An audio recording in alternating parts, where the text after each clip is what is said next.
রহমান রহিম আল্লাহ তাআলার নামে। যে কিতাব তোমার উপর নাজিল করা হয়েছে তুমি তা তেলাওয়াত করো এবং নামাজ প্রতিষ্ঠা করো। নিঃসন্দেহে নামাজ মানুষকে অশ্লীলতা ও মন্দ কাজ থেকে বিরত রাখে, পরন্তু আল্লাহ তাআলাকে হামেশা স্মরণ করাও একটি মহান কাজ।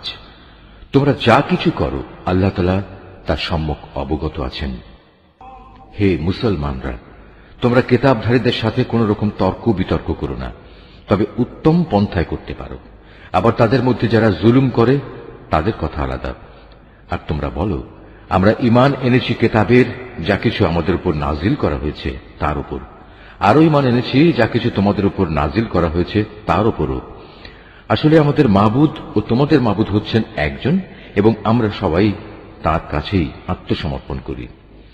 যেভাবে আমি আগের কিতাব নাজিল করেছি ঠিক সেভাবেই আমি তোমার উপর এ কিতাবও নাজিল করেছি। আমি আগে যাদের কিতাব দান করেছিলাম যারা সত্যানুসন্ধিৎসু ছিল তারা এর উপর ঈমান এনেছে। পরবর্তী লোকদের মাঝেও কিছু ভালো মানুষ আছে যারা এর উপর ঈমান এনেছে। আসলে অস্বীকারীরা ছাড়া কেউই আমার আয়াত অস্বীকার করে না। তুমি তো এ কোরআন নাজিল হওয়ার আগে কোনো বই পুস্তক পাঠ করনি, না তুমি তোমার ডান হাত দিয়ে কোনো কিছু লিখে রেখেছ যে তা দেখে অসত্যের পূজারীরা কোনো সন্দেহে লিপ্ত হয়ে পড়ছে। বরং এগুলো হচ্ছে তাদের অন্তরে সুস্পষ্ট নিদর্শন, যাদের আল্লাহ তাআলার পক্ষ থেকে জ্ঞান দেয়া হয়েছে। কতিপয় জালেম ব্যক্তি ছাড়া আমার এই সুস্পষ্ট আয়াতের সাথে কেউই গোড়ামি করতে পারে না। তারা তোমার সম্পর্কে বলে, এ ব্যক্তির কাছে তার মালিকের পক্ষ থেকে নবুয়তের কোনো প্রমাণ নাজিল হয় না কেন? হে নবী, তুমি বলো, নিদর্শন তো আল্লাহ তাআলার হাতেই রয়েছে। আমি তো হচ্ছি আযাবের একজন সুস্পষ্ট সতর্ককারী মাত্র। হে নবী, এদের জন্য এটাই কি যথেষ্ট নয় যে স্বয়ং আমি তোমার উপর কিতাব নাজিল করেছি যা তাদের কাছে তেলাওয়াত করা হচ্ছে? অবশ্যই ঈমানদার সম্প্রদায়ের জন্য এতে আল্লাহ তাআলার অনুগ্রহ ও নসিহত রয়েছে। হে নবী, তুমি বলো, আমার ও তোমাদের মধ্যে সাক্ষী হিসেবে আল্লাহ তাআলাই যথেষ্ট। কেননা আসমান সমূহ ও জমিনে যা আছে তার সবকিছু তিনি জানেন। যারা বাতিলের উপর ঈমান আনে এবং আল্লাহ তাআলাকে অস্বীকার করে তারাই হচ্ছে মারাত্মক ক্ষতিগ্রস্ত। হে নবী, এরা তোমার কাছে আযাব ত্বরান্বিত করার কথা বলে। যদি আল্লাহ তাআলার কাছে এদের শাস্তি দেওয়ার জন্য একটি দিনক্ষণ সুনির্দিষ্ট না থাকত, তাহলে কবেই না তাদের উপর আযাব এসে যেত। অবশ্যই এদের উপর আকস্মিকভাবে আযাব আসবে এবং তারা জানতেও পারবে না। তোমার কাছে এরা আযাব ত্বরান্বিত করার কথা বলে, অথচ জাহান্নাম তো কাফেরদের পরিবেষ্টন করেই নেবে। যেদিন আযাব তাদের গ্রাস করবে, তাদের ওপর থেকে, তাদের পায়ের নিচ থেকে তাদের গ্রাস করবে। আল্লাহ তাআলা তখন বলবেন, দুনিয়ায় তোমরা যা কিছু করতে এখন তার মজা উপভোগ করো। হে আমার বান্দারা, যারা আমার উপর ঈমান এনেছ, আমার জমিন অনেক প্রশস্ত, সুতরাং তোমরা একমাত্র আমার ইবাদত করো। প্রতিটি জীবকেই মরণের স্বাদ গ্রহণ করতে হবে, এরপর তোমাদের সবাইকে আমার কাছেই ফিরে আসতে হবে। যারা আমার উপর ঈমান আনবে এবং নেক কাজ করবে, আমি তাদের জন্য জান্নাতে সুরম্য কোঠা তৈরি করব, যার পাদদেশ দিয়ে ঝর্ণাধারা প্রবহমান থাকবে। সেখানে তারা চিরস্থায়ী হবে। কত উত্তম পুরস্কার এ নেককার মানুষগুলোর জন্য। নেককার মানুষ হচ্ছে তারা যারা ধৈর্য ধারণ করেছে এবং সর্বাবস্থায় নিজেদের মালিকের উপরই নির্ভর করেছে। কত ধরনের বিচরণশীল জীব এ দুনিয়ায় রয়েছে যারা কেউই নিজেদের রিজিক নিজেরা কাঁধে বহন করে বেড়ায় না। আল্লাহ তাআলাই তাদের এবং তোমাদের নিত্যদিনের রিজিক সরবরাহ করেন। তিনি সব কিছু শোনেন এবং সব কিছু জানেন। হে নবী, তুমি যদি তাদের জিজ্ঞেস করো, আসমান সমূহ ও জমিন কে পয়দা করেছে, সূর্য ও চন্দ্রকে কে কাজে লাগিয়ে রেখেছে, তারা অবশ্যই বলবে একমাত্র আল্লাহ তাআলা। কিন্তু তারপরেও এরা কোথায় কোথায় ঠোকর খাচ্ছে। বস্তুত আল্লাহ তাআলা তার বান্দাদের মাঝে যাকে চান তার রিজিক প্রশস্ত করে দেন, আবার যাকে চান তার জন্য তা কমিয়ে দেন। অবশ্যই আল্লাহ তাআলা সবকিছুর ব্যাপারে সম্যক অবগত আছেন। হে নবী, যদি তুমি তাদের জিজ্ঞেস করো, আসমান থেকে কে পানি বর্ষণ করেছে, অতঃপর কে জমিন একবার মরে যাওয়ার পর সে পানি দ্বারা তাতে জীবন সঞ্চার করেছে, অবশ্যই এরা বলবে আল্লাহ তাআলাই। তুমি বলো, যাবতীয় তারিফ একমাত্র আল্লাহ তাআলার জন্য, কিন্তু ওদের অধিকাংশ মানুষই তা অনুধাবন করে না। এ পার্থিব জীবন তো অর্থহীন কতিপয় খেল তামাশা ছাড়া আসলেই আর কিছু নয়। আখিরাতের জীবনই হচ্ছে সত্যিকারের জীবন। কত ভালো হতো যদি তারা এই বিষয়টা জানত। যখন এরা জলযানে আরোহণ করে বিপর্যয়ের সম্মুখীন হয়, তখন তারা একান্ত নিষ্ঠার সাথে আল্লাহ তাআলাকেই ডাকে। কিন্তু আল্লাহ তাআলা যখন তাদের মুক্তি দিয়ে স্থলে নামিয়ে নিরাপদ করে দেন, তখন সাথে সাথে আল্লাহ তাআলার সাথেই এরা শরীক করতে শুরু করে, যেন আমি তাদের উপর যা কিছু অনুগ্রহ করেছি তা তারা অস্বীকার করতে পারে, এবং এভাবেই এরা কয়টা দিন দুনিয়ায় ভোগ বিলাস করে কাটিয়ে দিতে পারে। অচিরেই এরা আসল ঘটনা জানতে পারবে। এরা কি দেখতে পাচ্ছে না কিভাবে আমি এ মক্কাকে শান্তি ও নিরাপদ আশ্রয়স্থল বানিয়ে রেখেছি, অথচ তার চারপাশে মানুষদের প্রতিনিয়ত জোর করে ছিনিয়ে নেওয়া হচ্ছে। এরপরেও কি তারা বাতিলের উপর ঈমান আনবে এবং আল্লাহ তাআলার নিয়ামত অস্বীকার করবে? তার চেয়ে বড় জালেম আর কে হতে পারে যে স্বয়ং আল্লাহ তাআলার উপরই মিথ্যা অপবাদ আরোপ করে, অথবা তার কাছে যখন সত্য এসে যায় তখন তাকেই অস্বীকার করে? হে নবী, এমন ধরনের অস্বীকারীদের জন্য জাহান্নামী কি একমাত্র আশ্রয়স্থল হওয়া উচিত নয়? অপরদিকে যারা আমারই পথে জিহাদ করে, আমি অবশ্যই তাদের আমার পথে পরিচালিত করব। নিঃসন্দেহে আল্লাহ তাআলা নেককার বান্দাদের সাথে রয়েছেন। সূরা আর-রুম। রহমান রহিম আল্লাহ তাআলার নামে। আলিফ লাম মিম। রোম জাতি পরাজিত হয়ে গেছে। ভূমণ্ডলের সবচাইতে নিচু অঞ্চলে সংঘটিত ঘটনা। তাদের পরাজয়ের পর অচিরেই তারা আবার বিজয় লাভ করবে। 3 থেকে 9 এই বিজোড় বছরের মাঝে এ ঘটনা ঘটবে। এর আগেও চূড়ান্ত ক্ষমতা ছিল আল্লাহ তাআলার হাতে, এবং এ ঘটনার পরেও সে চাবিকাঠি তাঁরই হাতে থাকবে। রোমকদের বিজয়ে সেদিন ঈমানদার ব্যক্তিরা ভীষণ খুশি হবে। আল্লাহ তাআলার সাহায্যেই এসব ঘটবে। তিনি যখন যাকে চান তাকেই বিজয় সাহায্য দান করেন। তিনি মহাপরাক্রমশালী ও পরম দয়ালু। এটা হচ্ছে আল্লাহ তাআলারই ওয়াদা। আল্লাহ তাআলা কখনো তার ওয়াদার বরখেলাফ করেন না, কিন্তু অধিকাংশ মানুষই তা জানে না। তারা তো পার্থিব জীবনের শুধু বাইরের দিকটি সম্পর্কেই জানে, কিন্তু আখিরাতের জীবন সম্পর্কে তারা সম্পূর্ণই গাফেল। এ মানুষগুলো কি নিজেদের মনে একথা চিন্তা করে না আল্লাহ তাআলা কিভাবে আসমানসমূহ, জমিন ও অন্য সব কিছু যথাযথভাবে এবং একটি সুনির্দিষ্ট সময় দিয়ে পয়দা করেছেন? কিন্তু মানুষদের মাঝে অধিকাংশই এ সব কিছুর শেষে তাদের মালিকের সামনে হাজির হওয়া অস্বীকার করে। এরা কি আমার জমিনে ভ্রমণ করে না এবং তাদের আগের লোকদের পরিণাম প্রত্যক্ষ করে না? অথচ তারা শক্তিতে এদের চাইতে ছিল অনেক প্রবল। তারা এই জমিনেই অনেক চাষাবাদ করেছে। আজ এরা যেমন একে আবাদ করছে, তাদের চাইতে বরং তারা বেশি পরিমাণেই একে আবাদ করেছিল। অতঃপর তাদের কাছে তাদের রসুলরা সুস্পষ্ট নিদর্শন দিয়ে হাজির হয়েছিল, কিন্তু তারা রসুলদের মানতে অস্বীকার করায় আমার গজব আবাদ করা সেই শখের জমিন থেকে তাদের নিশ্চিহ্ন করে দিল। আল্লাহ তাআলা তাদের উপর গজব পাঠিয়ে কোনো জুলুম করেননি, বরং কুফরি করে তারা নিজেরাই নিজেদের উপর জুলুম করেছে। অতঃপর যারা মন্দ কাজ করেছে তাদের পরিণাম মন্দই হয়েছে, কেননা তারা আল্লাহ তাআলার আয়াতকে অস্বীকার করেছে। তা নিয়ে তারা ঠাট্টা বিদ্রূপ করেছে। আল্লাহ তাআলা নিজেই তার সৃষ্টিকে অস্তিত্ব দান করেন, আবার তিনি তাকে তার মূলের দিকে ফিরিয়ে নেন। অতঃপর তোমাদের তাঁর কাছেই ফিরে যেতে হবে। যেদিন কিয়ামত অনুষ্ঠিত হবে সেদিন এর ভয়াবহতা দেখে অপরাধী ব্যক্তিরা ভীত বিহ্বল হয়ে পড়বে।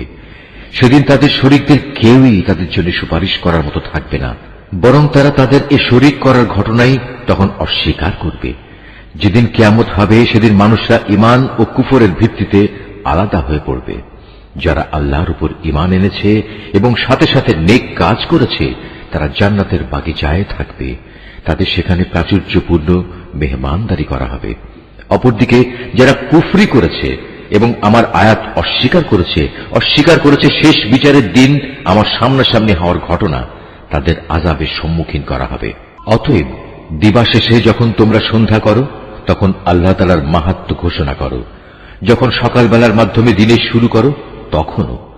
আসমান সমূহ ও জমিনের যাবতীয় প্রশংসা তো একমাত্র তাঁরই জন্য। তাঁর মাহাত্ম্য ঘোষণা করো যখন তোমরা দিনের দ্বিতীয় প্রহর শুরু করো, আবার যখন দিনের তৃতীয় প্রহর শুরু করো তখনও। কেননা তিনি মৃত থেকে জীবন্ত কিছুর আবির্ভাব ঘটান, একইভাবে জীবন্ত কিছু থেকে মৃতকে বের করে আনেন।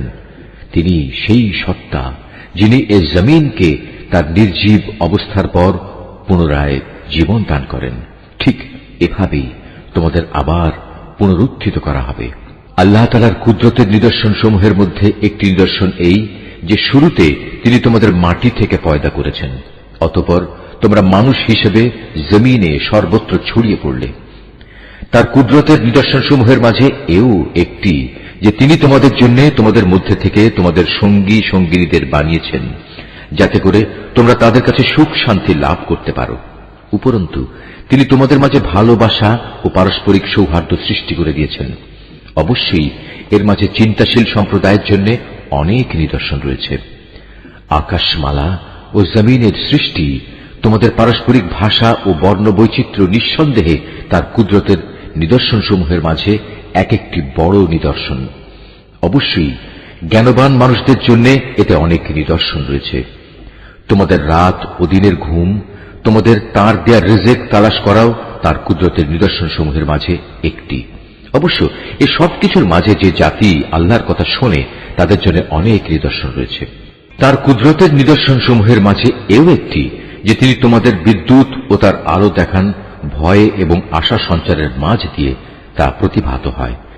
তিনি আসমান থেকে পানি বর্ষণ করেন, অতঃপর তা দিয়ে জমিন একবার নির্জীব হয়ে যাওয়ার পর তাকে পুনরায় জীবন দান করেন। অবশ্য এতেও বোধ শক্তি সম্পন্ন জাতির জন্য আল্লাহকে চেনার অনেক নিদর্শন রয়েছে। তার নিদর্শন সমূহের মাঝে এও একটি যে তার আদেশেই আসমান জমিন নিজ নিজ অবস্থানের উপর দাঁড়িয়ে আছে। তোমরা মাটির ভেতরে চলে গেলে অতঃপর যখন তিনি তোমাদের সে মাটির ভেতর থেকে বেরিয়ে আসার জন্য ডাক দেবেন, তখন সে ডাক শোনা মাত্রই তোমরা উঠে আসবে। এ আকাশমালা ও জমিনে যেখানে যা কিছু আছে তা তো একান্তভাবে তাঁর জন্যই, সব কিছু তাঁর আদেশেরই অনুগত। তিনি সেই মহান সত্তা যিনি গোটা সৃষ্টি জগৎকে প্রথমবার পয়দা করেন, অতঃপর কিয়ামতের দিন তাকে আবার আবর্তিত করবেন। সৃষ্টির প্রক্রিয়ায় সে কাজটি তার জন্য খুবই সহজ, কেননা আসমান সমূহ ও জমিনে সর্বোচ্চ মর্যাদা তো তার জন্যই নির্ধারিত এবং তিনি মহাপরাক্রমশালী প্রজ্ঞাময়। হে মানুষরা, আল্লাহ তাআলা তোমাদের বোঝার জন্য তোমাদের নিত্যদিনের ঘটনা থেকে উদাহরণ পেশ করছেন। সে উদাহরণটির জিজ্ঞাসা হচ্ছে, আমি তোমাদের যে রিজেক দান করেছি তাকে তোমাদের অধিকারভুক্ত দাস দাসেরা সমভাবে অংশীদার, এমন অংশীদার যাতে করে তোমরা এবং তারা সমান হয়ে যেতে পারো। বলতে পারো, তোমরা কি তাদের ব্যাপারে ততটুকু ভয় করো যতটুকু ভয় নিজেদের ব্যাপারে করো? বস্তুত এভাবেই আমি বোধ শক্তি সম্পন্ন সম্প্রদায়ের জন্য আমার কথাগুলো খুলে খুলে বর্ণনা করি। কিন্তু যারা সীমা লঙ্ঘনকারী তারা অজ্ঞানতাবশত নিজেদের খেয়াল খুশির অনুসরণ করে রেখেছে। সুতরাং আল্লাহ তাআলা যাকে গোমরা করে রেখেছেন তাকে কে হেদায়েতের পথ দেখাতে পারে? এমন সব লোকদের কোনো সাহায্যকারীও নেই। অতএব হে নবী, তুমি নিষ্ঠার সাথে নিজেকে সঠিক দ্বীনের উপর কায়েম রাখো। আল্লাহ তাআলার প্রকৃতির উপর নিজেকে দাঁড় করাও, যার উপর তিনি মানুষকে পয়দা করেছেন। মনে রেখো, আল্লাহর সৃষ্টির মাঝে কোনো রদ বদল নেই। এ হচ্ছে সহজ সরল জীবন বিধান, কিন্তু অধিকাংশ মানুষই তা জানে না। তোমরা একনিষ্ঠভাবে তাঁর অভিমুখী হও এবং শুধু তাঁকেই ভয় করো। তোমরা নামাজ প্রতিষ্ঠা করো এবং কখনো মুশরিকদের দলভুক্ত হয়েও না। তাদের মাঝে এমনও আছে যারা তাদের দিনকে টুকরো টুকরো করে দিয়েছে এবং তারা নানা ফেরকায় পরিণত হয়ে গেছে। প্রত্যেক দলই নিজেদের কাছে যা কিছু রয়েছে তা নিয়ে মত্ত আছে। মানুষদের যখন কোনো দুঃখ দৈন্য স্পর্শ করে তখন তারা তার আল্লাহর দিকে বিনয়ের সাথে ধাবিত হয়ে তাদের মালিককে ডাকতে থাকে। অতঃপর যখন তিনি তাদের তার দয়া নিয়ামতের স্বাদ উপভোগ করান তখন সাথে সাথে তাদের একদল লোক তাদের মালিকের সাথে অন্যদের শরীক করতে শুরু করে। উদ্দেশ্য হচ্ছে যা কিছু অনুগ্রহ আমি তাদের দান করেছি তার প্রতি যেন অকৃতজ্ঞতাজনিত আচরণ করতে পারে। করে নাও, অতঃপর অচিরেই তোমরা তোমাদের কুফরির ফলাফল জানতে পারবে। কিংবা আমি কি তাদের উপর এমন কোন দলিল প্রমাণ পাঠিয়েছি যে যে শিরক এরা করে চলেছে তা তাদের এ ধরনের কোন আদেশ দেয়? আমি যখন মানুষদের অনুগ্রহের স্বাদ আস্বাদন করাই তখন তারা তাতে ভীষণ খুশি হয়, আবার যখন তাদেরই কাজের কারণে তাদের উপর কোনো মুসিবত পতিত হয় তখন তারা সাথে সাথেই নিরাশ হয়ে পড়ে। এরা কি এ বিষয়টি নিয়ে ভেবে দেখেনি আল্লাহ তাআলা যার জন্য চান তার রিজিক প্রসারিত করে দেন, আবার যাকে চান তাকে কম করে দেন। নিঃসন্দেহে যারা ঈমানদার জাতি, এতে তাদের জন্য অনেক নিদর্শন রয়েছে। অতএব হে ঈমানদার ব্যক্তি, তুমি আত্মীয় স্বজনকে তার অধিকার আদায় করে দাও। অভাবগ্রস্ত মুসাফিরদেরও নিজ নিজ পাওনা বুঝিয়ে দাও। এ বিষয়টি তাদের জন্য ভালো যারা একমাত্র আল্লাহ তাআলার সন্তুষ্টি কামনা করে, আর সত্যিকার অর্থে এরাই হবে সফল কাম। যা কিছু ধন সম্পদ তোমরা সুদের উপর দাও, তা তো এজন্যই দাও যেন তা অন্য মানুষদের মালের সাথে সামিল হয়ে বৃদ্ধি পায়। আল্লাহ তাআলার দৃষ্টিতে তা কিন্তু মোটেই বাড়ে না। অপরদিকে যে যাকাত তোমরা দান করো, তা যেহেতু একান্তভাবে আল্লাহ তাআলাকে সন্তুষ্ট করার উদ্দেশ্যে দান করো, তাই বরং বৃদ্ধি পায়। জেনে রেখো, এরাই হচ্ছে সেসব লোক যারা যাকাতের মাধ্যমে আল্লাহর দরবারে নিজেদের সম্পদ বহুগুণে বাড়িয়ে নেয়। আল্লাহ তাআলা সেই পরাক্রমশালী সত্তা, যিনি তোমাদের সৃষ্টি করেছেন, অতঃপর তিনি তোমাদের রিজিক দান করেছেন। তিনিই আবার তোমাদের মৃত্যু দেবেন, অতঃপর কিয়ামতের দিন তিনি তোমাদের আবার জীবন দেবেন। তোমরা যাদের আল্লাহর সাথে শরীক করে নিয়েছ, তাদের কেউ কি এমন আছে যে এর কোনো একটি কাজও করতে পারবে? মূলত তারা আল্লাহর সাথে যাদের শরীক বানায়, আল্লাহ তাআলা তা থেকে অনেক পবিত্র, অনেক মহান। মানুষের কৃতকর্মের দরুন জলে স্থলে সর্বত্র আজ বিপর্যয় ছড়িয়ে পড়েছে। মূলত আল্লাহ তাআলা তাদের কতিপয় কাজকর্মের জন্য তাদের শাস্তির স্বাদ আস্বাদন করাতে চান, যাতে করে তারা সেসব কাজ থেকে ফিরে আসে। হে নবী, তুমি বলো, তোমরা আল্লাহর জমিনে ভ্রমণ করো এবং যারা আগে এখানে মজুদ ছিল আল্লাহ তাআলাকে অস্বীকার করায় তাদের কি পরিণতি হয়েছিল তা অবলোকন করো। মূলত তাদের অধিকাংশ লোকই ছিল মুশরিক। অতএব হে নবী, তুমি তোমার নিজেকে সত্য দ্বীনের উপর প্রতিষ্ঠিত করে রাখো আল্লাহ তাআলার পক্ষ থেকে ভয়াবহ দিনটি আসার আগে পর্যন্ত, যা কেউই ফিরিয়ে রাখতে পারবে না। আর সেদিন যখন আসবে, তখন মোমেন ও কাফের সবাই আলাদা হয়ে যাবে।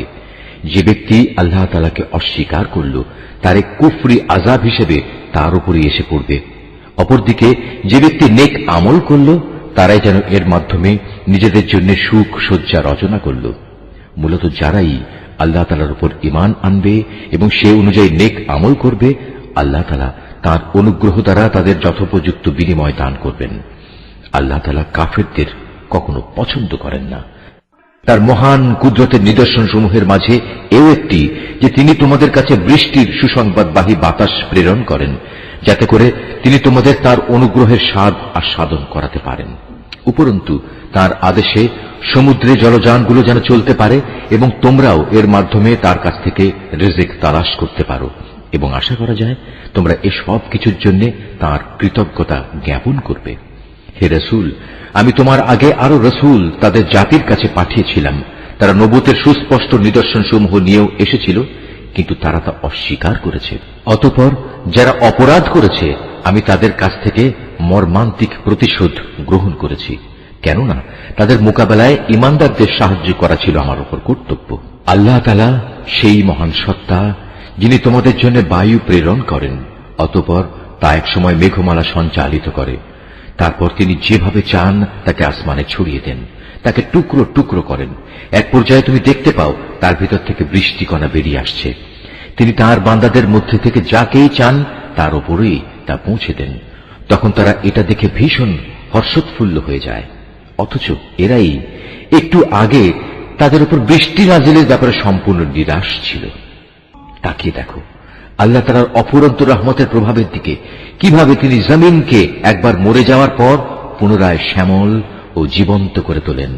অবশ্যই আল্লাহ তাআলা এভাবে কিয়ামতের দিন সব মৃতকে জীবন দান করবেন, কেননা তিনি সর্ববিষয়ের উপর একক ক্ষমতাবান। যদি আমি কখনো এমন বায়ু পাঠাতে শুরু করি যার ফলে মানুষ ফসলকে হলুদ রঙের দেখতে পায়, তখন অবশ্যই তারা আমার অকৃতজ্ঞতা জ্ঞাপন করতে শুরু করে। হে নবী, মৃতকে তো তুমি তোমার কথা শোনাতে পারবে না, না পারবে বধিরকে তোমার ডাক শোনাতে, বিশেষ করে যখন ওরা তোমাকে দেখেই মুখ ফিরিয়ে নেয়। তুমি অন্ধদের তাদের গুমরাহি থেকে বের করে সঠিক পথ দেখাতে পারবে না। তুমি তো কেবল এমন লোকদেরই আমার কথা শোনাতে পারবে যে আমার আয়াতসমূহের উপর ঈমান আনে, কেননা এরাই হচ্ছে নিবেদিত মুসলমান। আল্লাহ তাআলাই হচ্ছেন সেই মহান সত্তা, যিনি তোমাদের দুর্বল করে পয়দা করেছেন, অতঃপর তিনি এই দুর্বলতার পর দেহে শক্তি সৃষ্টি করেছেন, আবার তিনি এই শক্তির পর পুনরায় দুর্বলতা ও বার্ধক্য সৃষ্টি করেছেন। বস্তুত তিনি যা ইচ্ছা তাই সৃষ্টি করেন এবং তিনি সর্বোচ্চ ক্ষমতাবান ও সর্বজ্ঞ। যেদিন কিয়ামত কায়েম হবে সেদিন অপরাধী ব্যক্তিরা কসম খেয়ে বলবে, তারা তো কবরে মুহূর্তকালের বেশি অবস্থান করেনি। আসলে এরা এভাবেই সত্য বিমুখ থেকেছে এবং দ্বারে দ্বারে ঠোকর খেয়েছে। কিন্তু সেসব লোক যাদের যথার্থ জ্ঞান ও ঈমান দেয়া হয়েছে তারা বলবে, না, তোমরা তো আল্লাহ তাআলার হিসাব মতো কবরের পুনরুত্থান দিবস পর্যন্তই অবস্থান করে এসেছ, আর আজকের দিনই হচ্ছে সেই প্রতিশ্রুত পুনরুত্থান দিবস, কিন্তু তোমরা এই দিনটাকে সঠিক বলে জানতে না। সেদিন জালেমদের ওজর আপত্তি তাদের কোনোই উপকারে আসবে না, না তাদের আল্লাহ তাআলা সন্তুষ্টি লাভের সুযোগ দেয়া হবে। হে নবী, আমি মানুষদের বোঝানোর জন্য এ কোরআনে সব ধরনের উদাহরণই পেশ করেছি। তারপরেও যদি তুমি এদের কাছে কোনো আয়াত নিয়ে হাজির হও, তবুও এ কাফেররা বলবে, তোমরা তো বাতিলপন্থী। এভাবেই আল্লাহ তাআলা তাদের অন্তরে মোহর মেরে দেন, যারা সত্য সম্পর্কে কিছুই জানে না। অতএব হে নবী, তুমি ধৈর্য ধারণ করো, অবশ্যই আল্লাহ তাআলার ওয়াদা সত্য। যাদের শেষ বিচারের দিনের উপর আস্থা নেই, তারা যেন তোমাকে কখনোই সত্য দিন থেকে বিচলিত করতে না পারে। সূরা লুকমান। রহমান রহিম আল্লাহ তাআলার নামে। আলিফ লাম মিম, এগুলো হচ্ছে একটি জ্ঞান গর্ভ কিতাবের আয়াত। নেককার মানুষদের জন্য এ হচ্ছে হিদায়াত ও রহমত। যারা নামাজ প্রতিষ্ঠা করে, যাকাত আদায় করে, সর্বোপরি যারা শেষ বিচার দিনের উপর নিশ্চিত বিশ্বাস রাখে, এই লোকগুলোই তাদের মালিকের পক্ষ থেকে যথার্থ হিদায়াতের উপর রয়েছে। মূলত এরাই হচ্ছে সফল কাম। মানুষদের মাঝে এমন ব্যক্তিও আছে যে অর্থহীন ও বেহুদা গল্প কাহিনী কেনে, যাতে করে মানুষদের নিতান্ত অজ্ঞতার ভিত্তিতে আল্লাহ তাআলার পথ থেকে দূরে সরিয়ে রাখতে পারে। সে এ নিয়ে হাসি বিদ্রুপ করে। তাদের জন্য অপমানকর শাস্তির ব্যবস্থা রয়েছে। যখন তার সামনে আমার আয়াতসমূহ তেলাওয়াত করা হয়, তখন সে দম্ভ ভরে মুখ ফিরিয়ে নেয়, যেন সে কখনো তা শুনতেই পায়নি, আর কান দুটি যেন বধির। তাকে তুমি কঠোর আযাবের সুসংবাদ দাও। নিঃসন্দেহে যারা আল্লাহ তাআলার উপর ঈমান এনেছে এবং নেক আমল করেছে, তাদের জন্য রয়েছে নিয়ামতের সমাহার, জান্নাতসমূহ। সেখানে তারা চিরকাল অবস্থান করবে। আল্লাহ তাআলার প্রতিশ্রুতি অতীব সত্য। তিনি মহাপরাক্রমশালী, প্রজ্ঞাময়। তোমরা দেখতে পাচ্ছ, তিনি আসমান সমূহকে কোন স্তম্ভ ছাড়াই পয়দা করেছেন। তিনি জমিনে পাহাড় সমূহ স্থাপন করে রেখেছেন, যাতে করে তা তোমাদের দিয়ে কখনো একদিকে ঢলে না পড়ে। আবার তাতে প্রত্যেক প্রকারের বিচরণশীল জন্তু তিনি ছড়িয়ে দিয়েছেন। হ্যাঁ, আমি আকাশ থেকে পানি বর্ষণ করেছি, অতঃপর সে পানি দিয়ে সেখানে আমি সুন্দর সুন্দর জিনিসপত্র উৎপাদন করিয়েছি। এ হচ্ছে আল্লাহ তাআলার সৃষ্টি। অতঃপর তোমরা আমাকে দেখাও তো, আল্লাহকে বাদ দিয়ে তারা তোমাদের উপাস্য দেবতার কি সৃষ্টি করেছে? আসলেই জালেমরা সুস্পষ্ট গুমরাহিতে নিমজ্জিত রয়েছে।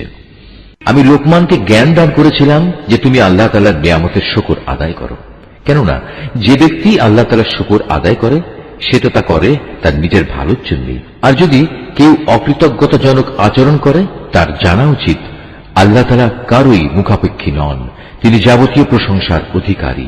হে নবী, স্মরণ করো যখন লোকমান তার ছেলেকে নসিহত করতে গিয়ে বলল, হে বৎস, আল্লাহ তাআলার সাথে শিরক করো না, কেননা শিরক হচ্ছে সবচাইতে বড় জুলুম।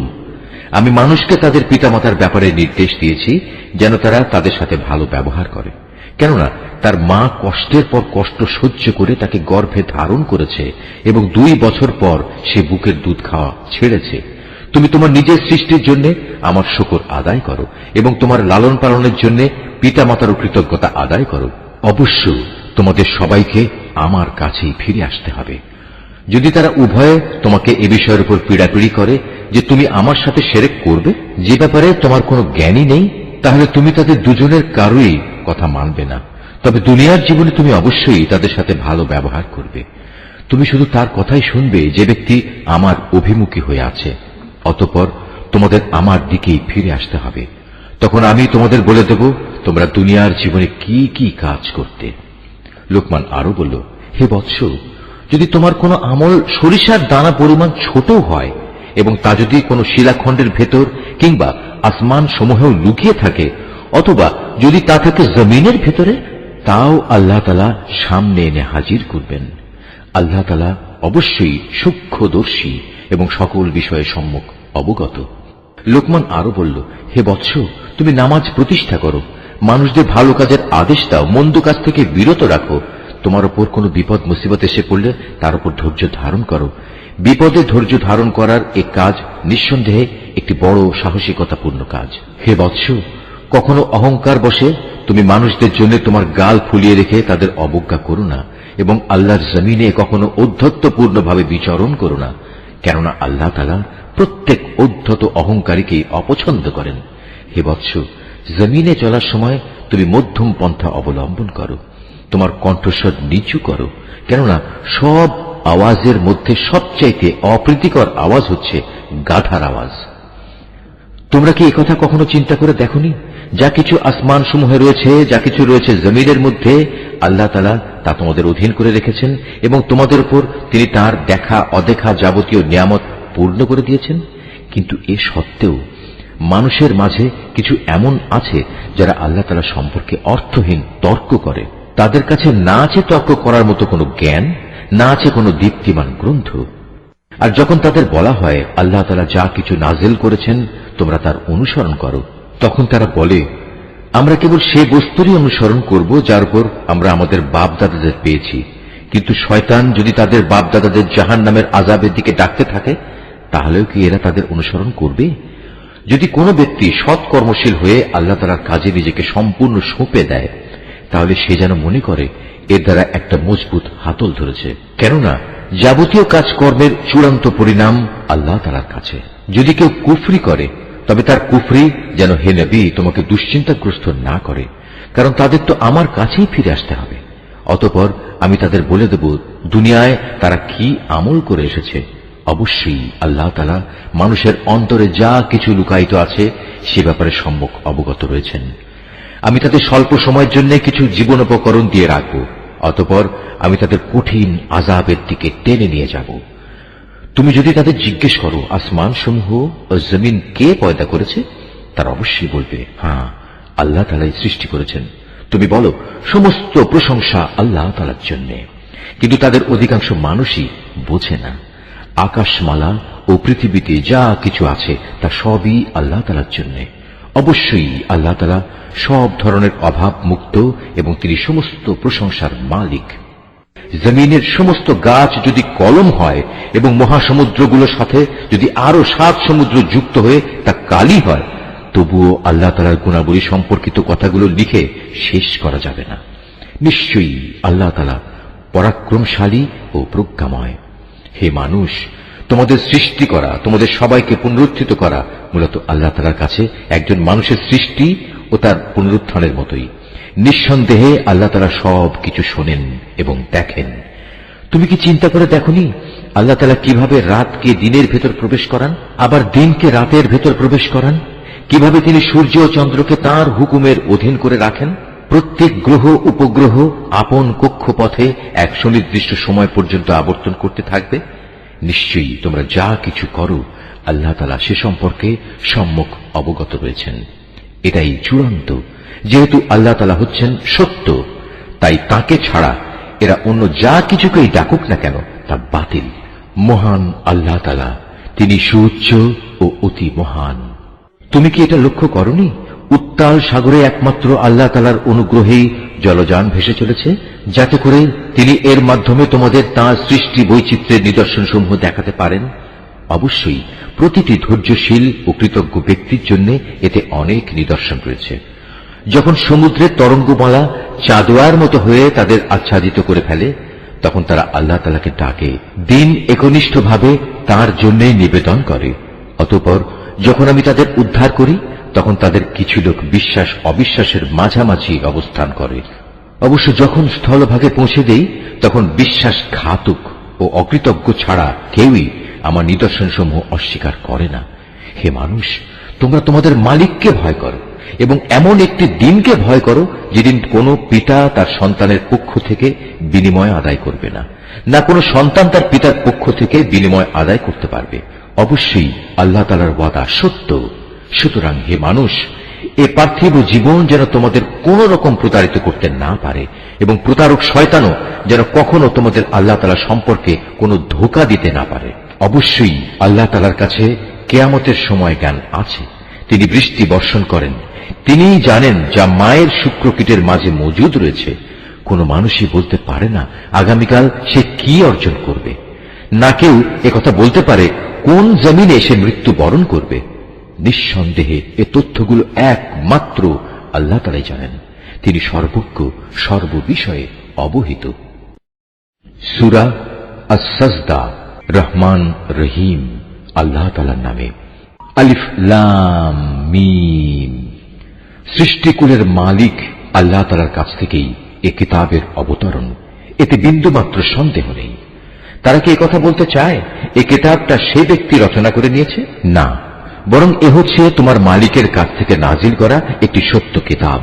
আমি এটা এই জন্য নাজিল করেছি যাতে করে এর দ্বারা তুমি এমন এক জাতিকে জাহান্নাম থেকে সাবধান করে দিতে পারো যাদের কাছে নিকট অতীতে তোমার আগে কোনো সতর্ককারী আসেনি।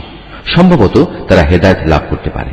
আল্লাহ তাআলা যিনি আকাশমালা, জমিন ও উভয়ের মাঝে অবস্থিত সব কিছু 6 দিনে সৃষ্টি করেছেন, অতঃপর তিনি আরশে সমাসীন হন। তিনি ছাড়া তোমাদের কোন অভিভাবক কিংবা সুপারিশকারী নেই।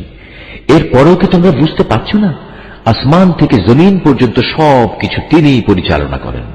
তারপর সবকিছু তিনি উপরের দিকে নিয়ে যাবেন এমন এক দিনে যার পরিণাম তোমাদের গণনায় 1000 বছর। তিনি দৃশ্যমান ও অদৃশ্যের পরিজ্ঞাতা, পরাক্রমশালী ও পরম দয়ালু।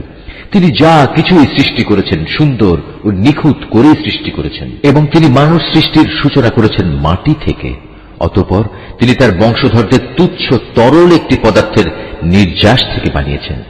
পরে তিনি তাকে ঠিকঠাক করলেন এবং তার মধ্যে তিনি তার নিজের কাছ থেকে রূহ ফুঁকে দিলেন, এবং তোমাদের জন্য তাকে কান, চোখ ও অন্তঃকরণ দান করলেন।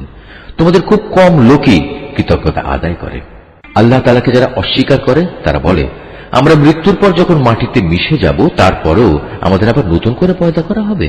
মূলত এরা তাদের মালিকের সাথে সাক্ষাৎকারের বিষয়টিকেই অস্বীকার করে। হে নবী, তুমি এদের বলো, জীবন হরণের ফেরেশতা যাকে তোমাদের মৃত্যুর ব্যাপারে দায়িত্ব দেওয়া হয়েছে অচিরেই তোমাদের জান কবজ করে নেবে। অতঃপর তোমাদের সবাইকে মালিকের দরবারে ফিরিয়ে নেওয়া হবে। হে নবী, যদি তুমি সে দৃশ্য দেখতে যখন অপরাধীরা নিজেদের মালিকের সামনে মাথা নিচু করে দাঁড়িয়ে থাকবে এবং বলতে থাকবে, হে আমাদের মালিক, আমরা তো আজ সব কিছুই দেখলাম এবং তোমার সিদ্ধান্তের কথাও শুনলাম। অতএব তুমি আমাদের আর একবার দুনিয়ায় পাঠিয়ে দাও, আমরা ভালো কাজ করব। এখন আমাদের পূর্ণ বিশ্বাস অর্জিত হয়েছে। আল্লাহ তাআলা বলবেন, আমি চাইলে প্রত্যেক ব্যক্তিকে হেদায়েত দিয়ে দিতাম, কিন্তু আমার পক্ষ থেকে সে ঘোষণা আজ সত্য প্রমাণিত হল। আমি মানুষ ও জিনদের মধ্য থেকে এদের সবাইকে দিয়ে জাহান্নাম পূর্ণ করব। এই আয়াতটি যিনি তেলাওয়াত করবেন এবং যিনি এই আয়াতটির তেলাওয়াত শুনবেন তাদের সবাইকে এখানে একটি সাজদা আদায় করতে হবে। এটা ওয়াজিব। অতঃপর ওদের বলা হবে, যাও তোমরা জাহান্নামের শাস্তি আস্বাদন করো। যেভাবে তোমরা আজকের এই সাক্ষাৎকারের কথা ভুলে গিয়েছিলে, আমিও তেমনি আজ তোমাদের ভুলে গেলাম। যাও নিজেদের কৃতকর্মের প্রতিফল হিসেবে জাহান্নামের চিরস্থায়ী শাস্তি ভোগ করো। আমার আয়াতসমূহের উপর তারাই ঈমান আনে। যখন তাদের আয়াত দ্বারা উপদেশ দেয়া হয় তখন তারা সাথে সাথেই সাজদাবনত হয়ে পড়ে। উপরন্তু তারা তাদের মালিকের সপ্রশংস পবিত্রতা ঘোষণা করে এবং নিজেরা অহংকার করে না। তাদের পার্শ্বদেশ রাতের বেলায় বিছানা থেকে আলাদা থাকে। তারা নিশুতি রাতে আযাবের ভয়ে এবং জান্নাতের আশায় তাদের মালিককে ডাকে। তদুপরি আমি তাদের যা কিছু দান করেছি তারা তা থেকে আমার পথে ব্যয় করে। কেউ জানে না কি ধরনের নয়ন প্রীতিকর বিনিময় তাদের জন্য লুকিয়ে রাখা হয়েছে। মূলত তা হবে তাদের কাজের যথার্থ পুরস্কার। যে ব্যক্তি মোমেন সে নাফরমান ব্যক্তির মতো হয়ে যাবে না, এরা কখনো এক সমান হতে পারে না। অতএব যারা ঈমান এনেছে এবং নেক আমল করেছে তাদের জন্য সুরম্য জান্নাতে বাসস্থান হবে। এই মেহমানদারি হবে তাদের নেক কাজের পুরস্কার যা তারা করে এসেছে। যারা আল্লাহ তাআলার নাফরমানি করবে তাদের বাসস্থান হবে জাহান্নামের আগুন। যখনই তারা সেখান থেকে বেরিয়ে আসতে চেষ্টা করবে তখনই তাদের ধাক্কা দিয়ে তার ভিতরে ঠেলে দেয়া হবে এবং তাদের বলা হবে, যাও আগুনের আযাব ভোগ করে নাও, তোমরা তো এ বিষয়কে মিথ্যা প্রতিপন্ন করতে। জাহান্নামের বড় আযাবের আগে আমি অবশ্যই তাদের দুনিয়ার ছোটখাটো আযাবও আস্বাদন করাবো, এ আশায় যে হয়তোবা এতে করে তারা আমার দিকে ফিরে আসবে। তার চেয়ে বড় জালেম আর কে হতে পারে যে ব্যক্তিকে তার মালিকের আয়াতসমূহ দ্বারা নসিহত করা হয়, অতঃপর সে তা থেকে মুখ ফিরিয়ে নেয়। অবশ্যই আমি নাফরমানদের কাছ থেকে প্রতিশোধ নেব। রুকু 3। হে নবী, তোমার আগে আমি মুসাকেও কিতাব দিয়েছিলাম, অতএব তুমি তার আল্লাহর সাথে সাক্ষাতের বিষয়টিতে কোন রকম সন্দেহ করো না। আমি যে কিতাব তাকে দিয়েছি তা আমি বনী ইসরায়েলদের জন্য পথ প্রদর্শক বানিয়ে দিয়েছিলাম। আমি তাদের মধ্যে থেকে কিছু লোককে নেতা বানিয়েছিলাম, তারা আমারই আদেশে মানুষদের হেদায়েত করত, যখন তারা অত্যাচারের সামনে কঠোর ধৈর্য ধারণ করেছে। সর্বোপরি তারা ছিল আমার আয়াতের উপর একান্ত বিশ্বাসী। অবশ্যই হে নবী, তোমার মালিক কিয়ামতের দিন সে সব কিছুর ফয়সালা করে দেবেন যেসব বিষয়ে তারা দুনিয়ায় মতবিরোধ করে বেড়াত। হে নবী, তোমার জাতির লোকেরা কি এ থেকে হেদায়েত পায়নি যে আমি তাদের আগে কত জাতিকে ধ্বংস করে দিয়েছি, যাদের বাসস্থান সমূহের মাঝ দিয়েই তারা সব সময় চলাফেরা করে? অবশ্যই এতে তাদের আল্লাহ তাআলাকে জানা ও চেনার জন্য অনেকগুলো নিদর্শন রয়েছে। এরপরেও কি এরা শুনবে না? ওরা কি লক্ষ্য করে দেখে না আমি কিভাবে উর্বর ভূমির উপর পানি প্রবাহিত করি এবং পরে তারই সাহায্যে আমি সেই ভূমি থেকে ফসল বের করে আনি, যা থেকে তাদের গৃহপালিত জন্তুগুলো যেমনি খাবার গ্রহণ করে তেমনি খায় তারা নিজেরাও। এ সত্ত্বেও কি এরা আল্লাহ তাআলার অসীম কুদরতের চিহ্ন দেখতে পায় না? তারা বলে, যদি তোমরা তোমাদের দাবিতে সত্যবাদী হও তাহলে সেই বিচারের ক্ষণটি কখন আসবে যার কথা বলে তোমরা আমাদের ভয় দেখাচ্ছ? হে নবী, তুমি বলো, যারা কুফরি করেছে বিচারের দিন তাদের ঈমান কোনোই কাজে আসবে না, না তাদের কোন রকম অবকাশ দেওয়া হবে। অতএব হে নবী, তুমি এদের এসব কথাবার্তা থেকে বিমুখ থাকো এবং তুমি শেষ দিনের অপেক্ষা করো, তারাও অপেক্ষা করছে। সূরা আল আহজাব, রহমান রহিম। আল্লাহ তাআলার নামে। হে নবী, আল্লাহ তাআলাকে ভয় করো, কাফের ও মুনাফিকদের আনুগত্য করো না। অবশ্যই আল্লাহ তাআলা সবকিছু জানেন, তিনি বিজ্ঞ কুশলী। তোমার মালিকের কাছ থেকে তোমার প্রতি যা কিছু ওহী নাজিল হয় তুমি শুধু তারই অনুসরণ করো। তোমরা যা কিছু করো আল্লাহ তাআলা অবশ্যই সে সম্পর্কে সম্যক ওয়াকিবহাল রয়েছেন। তুমি শুধু আল্লাহ তাআলার উপরে নির্ভর করো। চূড়ান্ত কর্ম বিধায়ক হিসেবে আল্লাহ তাআলাই তোমার জন্য যথেষ্ট। হে মানুষ, আল্লাহ তাআলা কোন মানুষের জন্য তার বুকে দুটো অন্তর পয়দা করেননি, না তিনি তোমাদের স্ত্রীদের যাদের সাথে তোমরা তোমাদের মায়েদের তুলনা করে জিহার করো তাদের সত্যি সত্যি তোমাদের মা বানিয়ে দিয়েছেন। একইভাবে তিনি তোমাদের পালক পুত্রকেও তোমাদের পুত্র বানিয়ে দেননি। আসলে তোমাদের এগুলো হচ্ছে নিছক তোমাদের মুখেরই কথা। সত্য কথা তো আল্লাহ তাআলাই বলেন এবং তিনি তোমাদের পথ প্রদর্শন করেন। হে ঈমানদাররা, তোমরা তাদের পালক পুত্রদের আসল পিতার পরিচয় ডাকো, এটাই আল্লাহ তাআলার দৃষ্টিতে অধিক ন্যায়সঙ্গত। যদি তোমরা তাদের পিতা কারা সে পরিচয় না জানো তাহলে তাদের মনে করতে হবে তারা তোমাদের দ্বীনী ভাই ও বন্ধু। এ ব্যাপারে আগে যদি তোমাদের কোনো ভুল হয়ে থাকে তাহলে তাতে তোমাদের জন্য কোনো গুনাহ নেই। তবে যদি কেউ ইচ্ছা করে এমন কিছু করে তাহলে সে গুনাহগার হবে। নিঃসন্দেহে আল্লাহ তাআলা পরম ক্ষমাশীল ও দয়ালু। আল্লাহর নবী মুমিনদের কাছে তাদের নিজেদের চাইতে বেশি প্রিয় এবং নবীর স্ত্রীরা হচ্ছে তাদের মা সমান। কিন্তু আল্লাহর কিতাব অনুযায়ী যারা আত্মীয় স্বজন তারা সব মুমিন মুহাজির ব্যক্তি চাইতে একজন আরেকজনের বেশি নিকটতর। অবশ্য তোমরা যদি তোমাদের বন্ধু বান্ধবের সাথে কিছু সদাচরণ করতে চাও, এসব কথা আল্লাহ তাআলার কিতাবে লিপিবদ্ধ রয়েছে।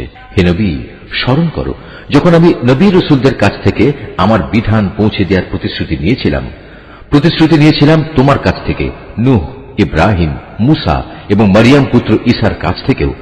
এদের কাছ থেকে আমি দ্বীন পৌঁছানোর পাকা পোক্ত ওয়াদা নিয়েছিলাম, যাতে করে তাদের মালিক কিয়ামতের দিন এসব সত্যবাদীদের তাদের সত্যবাদিতা সম্পর্কে জিজ্ঞেস করতে পারেন। আল্লাহ তাআলা কাফেরদের জন্য পীড়াদায়ক আযাব প্রস্তুত করে রেখেছেন। হে মানুষ, তোমরা যারা ঈমান এনেছ তোমরা নিজেদের উপর আল্লাহ তাআলার সে অনুগ্রহের কথা স্মরণ করো যখন শত্রু সৈন্য তোমাদের উপর ঝাঁপিয়ে পড়ছিল, অতঃপর আমি তাদের উপর এক প্রচন্ড হাওয়া প্রেরণ করেছি এবং তাদের কাছে পাঠিয়েছি এমন সব সৈন্য যাদের তোমরা দেখতে পাওনি। তোমরা তখন যা কিছু করছিলে আল্লাহ তাআলা অবশ্যই তা দেখছিলেন। যখন তারা তোমাদের উপর থেকে, তোমাদের নিজ থেকে তোমাদের উপর হামলা করার জন্য আসছিল, তখন ভয়ে তোমাদের চক্ষু বিস্ফোরিত হয়ে পড়েছিল, প্রাণ হয়ে পড়েছিল কণ্ঠাগত, এবং আল্লাহর সাহায্যের বিলম্ব দেখে তোমরা আল্লাহ তাআলা সম্পর্কে নানা রকমের ধারণা করতে লাগলে। সে বিশেষ সময়ে ইমানদাররা চরমভাবে পরীক্ষিত এবং তারা মারাত্মকভাবে কম্পিত হয়ে পড়েছিল। সে সময় মুনাফিক এবং যাদের মনে সন্দেহ ব্যাধি ছিল তারা বলতে লাগলো, আল্লাহ তাআলা ও তার রাসূল আমাদের সাথে যে ওয়াদা করেছেন তা মূলত প্রতারণা বই কিছুই ছিল না।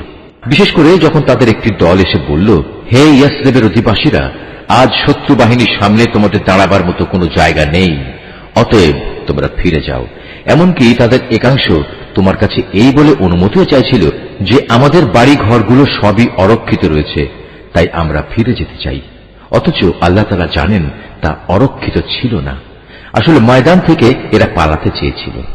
যদি শত্রু দল নগরীর চারপাশ থেকে ওদের ভেতর প্রবেশ করত এবং যারা মুনাফিক তাদের যদি বিদ্রোহের ফিতনা খাড়া করার জন্য বলতো, তবে তারা নির্দ্বিধায় তাও মেনে নিত। এ ব্যাপারে তারা মোটেই বিলম্ব করত না। অথচ এই লোকেরাই ইতিপূর্বে আল্লাহ তাআলার সাথে ওয়াদা করেছিল তারা কখনো ময়দান থেকে পৃষ্ঠ প্রদর্শন করবে না। তাদের জানা উচিত ছিল আল্লাহ তাআলার সাথে করা ওয়াদা সম্পর্কে অবশ্যই তাদের জিজ্ঞাসাবাদ করা হবে। হে নবী, এদের তুমি বলো, যদি তোমরা মৃত্যুর ভয়ে পালাতে চাও অথবা কেউ তোমাদের হত্যা করবে এ কারণে পালাতে চাও, তাহলে এই পালানো তোমাদের কোনোই উপকার দেবে না। আর যদি কোন রকম পালিয়ে যেতে সক্ষম হও, তা হলেও তো সামান্য কয়দিনের উপকারই ভোগ করতে দেয়া হবে মাত্র। হে নবী, যদি আল্লাহ তাআলা তোমাদের কোনো অমঙ্গল করতে চান অথবা চান তোমাদের কোনো মঙ্গল করতে, তাহলে এই উভয় অবস্থায় তুমি বলো, এমন কে আছে যে তোমাদের আল্লাহ তাআলার সিদ্ধান্ত থেকে বাঁচাতে পারবে? আল্লাহ তাআলা ব্যতী রেখে এরা সেদিন না পাবে কোনো অভিভাবক, না পাবে কোনো সাহায্যকারী।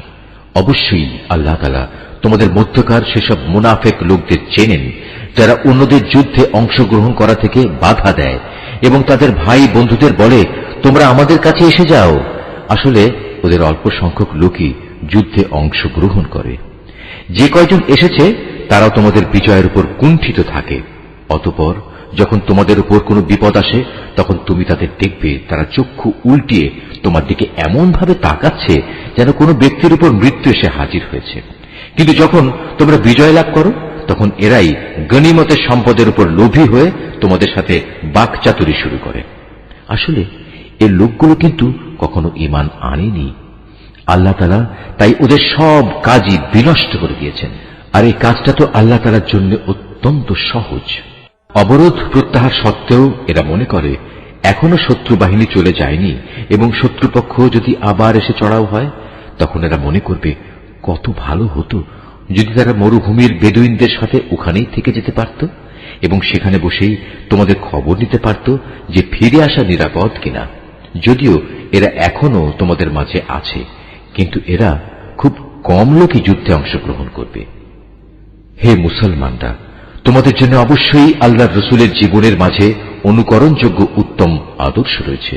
আদর্শ রয়েছে এমন প্রতিটি ব্যক্তির জন্য যে আল্লাহ তাআলার সাক্ষাৎ পেতে আগ্রহী এবং যে পরকালের মুক্তির আশা করে।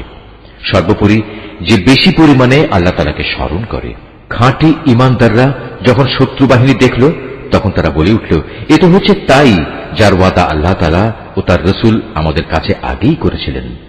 আল্লাহ তাআলা ও তার রাসূল অবশ্যই সত্য কথা বলেছেন। এই ঘটনার ফলে তাদের ঈমান ও আনুগত্যের পরিমাণ আরো বৃদ্ধি পেল। ঈমানদারদের মাঝে কিছু লোক তো এমন রয়েছে যারা আল্লাহ তাআলার সাথে জীবন বাজির যে ওয়াদা করেছিল তা সত্য প্রমাণ করল। তাদের কিছু সংখ্যক মানুষ তো নিজের কোরবানি পূর্ণ করে শাহাদাত লাভ করল, আর কেউ এখনো শাহাদাতের অপেক্ষায় আছে। তারা তাদের আসল লক্ষ্য কখনো পরিবর্তন করেনি। যুদ্ধ তো এজন্যই যে এতে করে সত্যবাদীদের আল্লাহ তাআলা তাদের সত্যবাদিতার পুরস্কার দেবেন, আর মুনাফিকদের তিনি চাইলে শাস্তি দেবেন কিংবা তিনি তাদের উপর ক্ষমা পরবশ হবেন। নিঃসন্দেহে আল্লাহ তাআলা ক্ষমাশীল ও পরম দয়ালু। আল্লাহ তাআলা কাফেরদের তাদের যাবতীয় ক্রোধ সহ এমনই মদিনা থেকে ফিরিয়ে দিলেন। এ অভিযানে তারা কোনো কল্যাণী লাভ করতে পারেনি। আল্লাহ তাআলাই এই যুদ্ধে মুমিনদের জন্য যথেষ্ট প্রমাণিত হলেন। মূলত আল্লাহ তাআলা প্রবল শক্তিমান ও ও পরাক্রমশালী। এই যুদ্ধে যারা হামলাকারী ছিল, আহলে কিতাবদের মধ্যে যারা তাদের সাহায্য করেছে, আল্লাহ তাআলা তাদেরও দুর্গ থেকে অবতরণ করালেন এবং তাদের অন্তরে মুসলমানদের সম্পর্কে এমন ভীতির সঞ্চার করালেন যে আজ তোমরা তাদের এক দলকে হত্যা করছ, আরেক দলকে বন্দী করছ। তিনি তোমাদের তাদের জমিন, বাড়িঘর ও সহায় সম্পত্তির উত্তরাধিকারী বানিয়ে দিলেন। আল্লাহ তাআলা এর ফলে তোমাদের এমন সব ভূখণ্ডের অধিকারী বানিয়ে দিলেন যেখানে তোমরা এখনো কোনো সামরিক অভিযান পরিচালনাই করনি। সত্যিই আল্লাহ তাআলা সর্ববিষয়ের উপর একক ক্ষমতাবান। হে নবী, তুমি তোমার স্ত্রীদের বলো, তোমরা যদি পার্থিব জীবন ও তার ভোগ বিলাস কামনা করো, তাহলে এসো, আমি তোমাদের তার কিছু অংশ দিয়ে দেই এবং সৌজন্যের সাথে তোমাদের বিদায় করে দেই। আর যদি তোমরা আল্লাহ তাআলা, তার রসূল ও পরকাল কামনা করো, তাহলে জেনে রেখো, তোমাদের মধ্যে যারা সৎ কর্মশীল, আল্লাহ তাআলা তাদের জন্য মহা পুরস্কার প্রস্তুত করে রেখেছেন। হে নবী পত্নীরা, তোমাদের মধ্যে যারা খোলাখুলি কোনো অশ্লীল কাজ করবে, তাহলে তার শাস্তি দ্বিগুণ করে দেয়া হবে। আর এই কাজ আল্লাহ তাআলার জন্য অত্যন্ত সহজ। নিশ্চয়ই আল্লাহ যা বলেছেন সত্য বলেছেন।